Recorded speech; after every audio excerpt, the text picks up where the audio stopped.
So some say the dead never left Tampa Bay.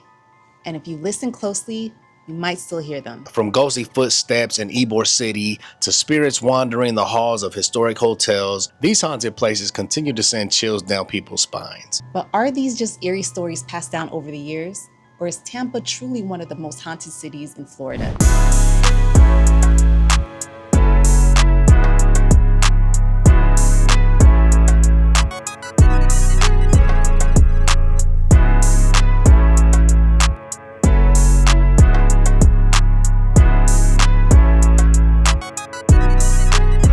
Hey there, I'm Chenica, and this is my husband Saul, and we're the Hernandez Team. Welcome back to VivaTampa, where we share what it's really like to live in the Tampa Bay area. Be sure to check out our other videos for answers to all your questions. Now, if Tampa's on your mind, call, text, or email us. Now, we'd love to help you make it home. Y para todos mis latinos, también hablamos español. So today, or tonight, we're covering haunted houses in Tampa Bay. Real places, real stories, and legends that make this area one of the spookiest in Florida. Let's dive in. So let's start with one of the most famous haunted spots in Tampa, that being the Cuban Club in Ybor City. Now, this building was a centerpiece for the Cuban immigrant community, offering everything from ballroom and theater to a bowling alley and a rooftop patio, believe it or not. Now, it wasn't just a gathering spot. It was a symbol of culture, pride, and connection. But all that history came with darker moments. Legend has it that a young actor took his own life in the theater after a performance went wrong. Another story tells of a board member who was shot during a heated political argument right inside the club. People say those tragedies left an imprint, and their energy is still felt today. Now, visitors have reported everything from hearing phantom footsteps in the hallways to seeing full-body apparitions near the stage. Now, ghost hunters who have toured the building claim their equipment picks up unexplained voices and spikes in energy readings. The Travel Channel even listed it among the most haunted buildings in America. What's especially eerie is that Ybor City itself already feels historic and alive with stories. The cobblestone streets, the cigar factories, and the old social clubs all add to the atmosphere. Walking past the Cuban Club at night, with the street lights casting shadows, you can almost feel the past reaching out to you. Another place dripping with history and a few ghost stories is Plant Hall at the University of Tampa.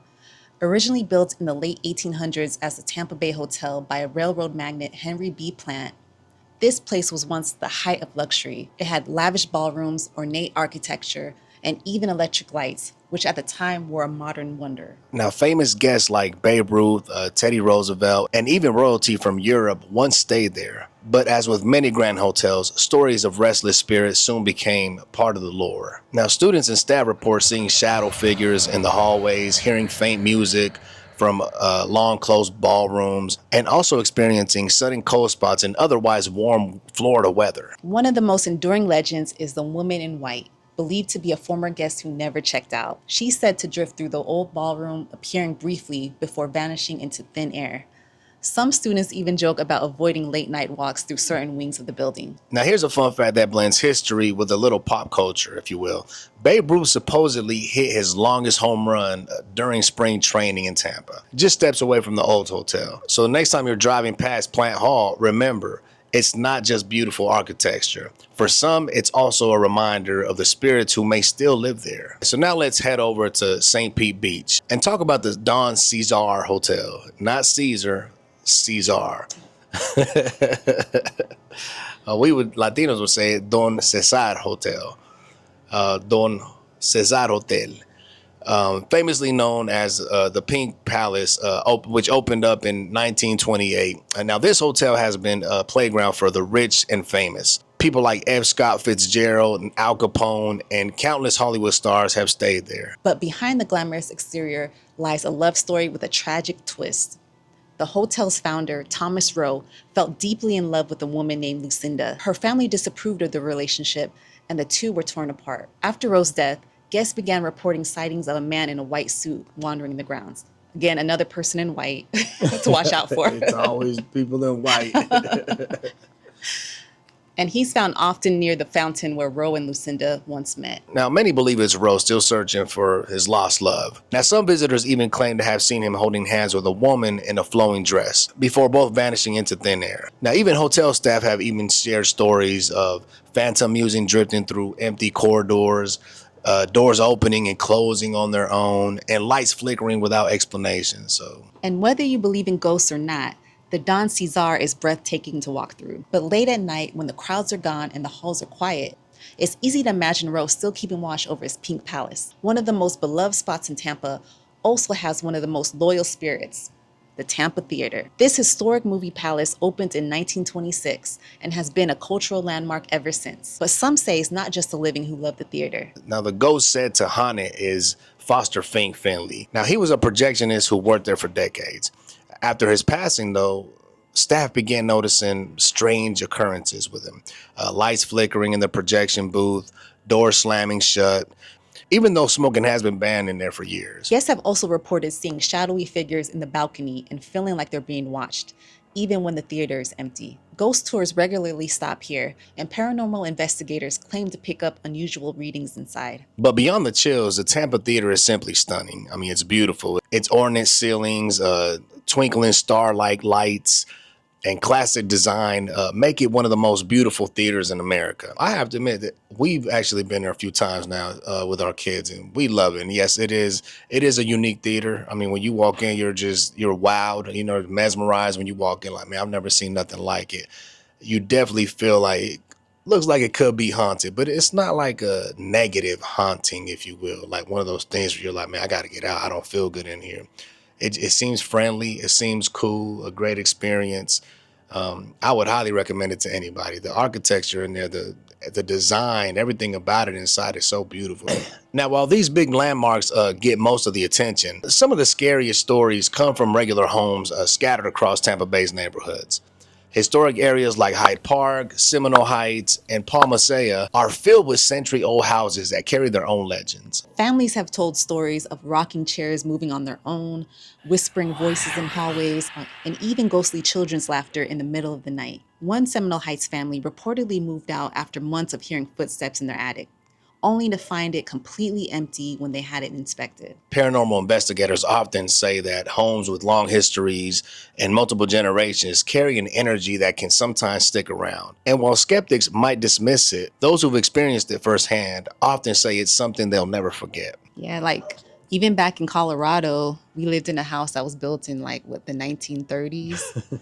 And we remember we would hear we would be down in the basement and hear kids running upstairs, and our kids weren't in the house. They were with their grandma for the night. So, and we would get orbs and weird activities. So we know about old homes carrying that energy from the past. We believe in these things, and this is why we bring these type of videos to you. But I believe them. I don't always think it's a negative thing, to be honest. But to each his own. Some people believe it's a negative thing. Some people don't believe in these things, and hey, it is what it is. And that's what makes Tampa Bay so unique. It's not just the sunshine and palm trees. It's a place with layers of history. Some of it we celebrate, and some of it may still be lingering, quietly reminding us of the past. Now, we couldn't wrap this up without mentioning a few extra spots. Now, one of the most chilling is the Sunshine Skyway Bridge. The current bridge with its towering yellow cables opened in 1987. But before that, the old Skyway was the site of one of the worst tragedies in Tampa Bay history. In May of 1980, a freighter called MV Summit Venture struck one of the bridge's support columns during a sudden storm with nearly zero visibility. The impact caused a large section of the bridge to collapse, and sadly, 35 people lost their lives when their cars and even a Greyhound bus fell into the bay. Now, that accident left such a lasting mark that many locals say the bridge carries an energy of its own. Some drivers, believe it or not, have reported seeing ghostly figures along the shoulder, while others talk about phantom hitchhikers who appear and then vanish. And also, fishermen out there on the water sometimes say they see strange lights beneath the surface as well. It's hard to separate the haunting stories from the real tragedy that happened there. But either way, the Sunshine Skyway is one of those places in Tampa Bay that gives people chills for more than just its height. And over in Clearwater, the Belleview Biltmore Hotel, before it was torn down, was another hotspot for paranormal reports. Guests claim to see ghostly figure brides wandering the halls, possibly tied to the many weddings and the hotel hosted over the 100 plus years of history. Even after its demolition, people say the energy hasn't fully left the area. These extra stories just add to the sense that Tampa Bay is more than meets the eye. Behind the condos, beaches, and nightlife, There's a haunted layer of history that still fascinates people today. Tampa Bay's haunted houses and historic buildings aren't just spooky stories, they're part of the community. From the Cuban Club in Ybor to the Don CeSar in St. Pete Beach, each place carries a piece of history that refuses to be forgotten. We hope this video has given you some spooky insights into Tampa Bay's haunted side. And while we normally talk about neighborhoods and real estate, it's fun to step back and explore the history that makes this area so special. If you're considering a move to Tampa Bay, we'd love to guide you through the process. Call, text, or email us. We'd love to hop on a call, understand your situation, and see how we can best assist you. And don't forget to like and subscribe to our channel for more insights and updates on living in Tampa Bay. Take care and stay blessed.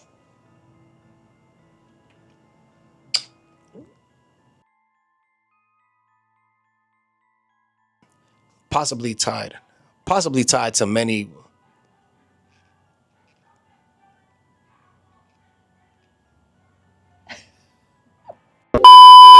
They're woven into the